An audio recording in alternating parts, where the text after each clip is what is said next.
بسم اللہ الرحمن الرحیم۔ کیا آپ کو اپنی ذات پر بھروسہ نہیں؟ جو لوگ خود سے عاری ہوتے ہیں اور شرمیلے پن کا شکار ہوتے ہیں، دراصل وہ خوف زدہ ہوتے ہیں، کیونکہ انہیں اپنی ذات پر بھروسہ نہیں ہوتا۔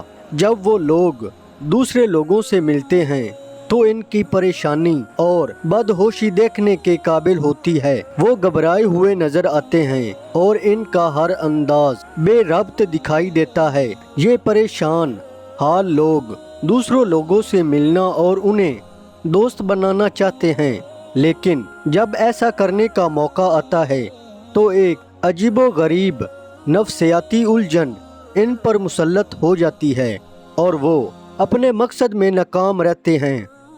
افسوسناک بات یہ ہے کہ ایسے پریشان حال شخص کو یہ معلوم نہیں ہوتا کہ جو نفسیاتی الجھن اس پر مسلط ہے وہ اصل میں اس کی اپنی ہی پیدا کی ہوئی ہے۔ اگر ایسے شخص کی بچپن کی زندگی پر نگاہ ڈالی جائے تو معلوم ہوگا کہ موجودہ نفسیاتی الجھن کی جڑیں بچپن کی زندگی میں دور تک پھیلی ہوئی ہیں۔ بچپن کی عقل محدود ہوتی ہے، اسے یہ معلوم نہیں ہوتا کہ ایک واقعے کو اہمیت دینی چاہیے یا نہیں۔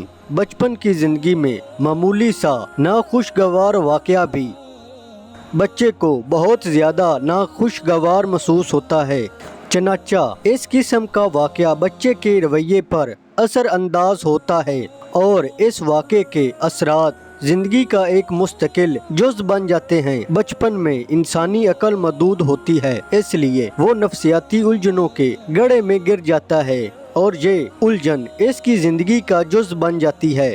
کچھ عرصہ پہلے تک نفسیات کے ماہرین لوگوں کو بتایا کرتے تھے کہ نفسیاتی الجھن پر قوتی ارادوں کے ساتھ قابو پایا جا سکتا ہے، لیکن آج یہ بات ثابت ہو چکی ہے کہ حفظ قوتی ارادوں کے ذریعے ان الجھنوں پر قابو پانا ناممکن ہے۔ نفسیات کے موجودہ ماہرین کا کہنا ہے کہ نفسیاتی الجھن سے نجات حاصل کرنے کے لیے ضروری ہے کہ پہلے اس الجھن کی تہہ تک پہنچا جائے اور پھر اس الجھن سے نجات حاصل کرنے کا طریقہ دریافت کیا جائے۔ نفسیاتی الجھن سے نجات حاصل کرنے کے لیے یہ دو باتیں انتہائی اہم ہیں۔ اس ویڈیو میں ایسے طریقے پر روشنی ڈالی گئی ہے جس کی مدد سے آپ اپنی الجھنوں کا تجربہ کر سکتے ہیں اور ان الجھنوں سے نجات حاصل کرنے کے لیے عملی قدم اٹھا سکتے ہیں۔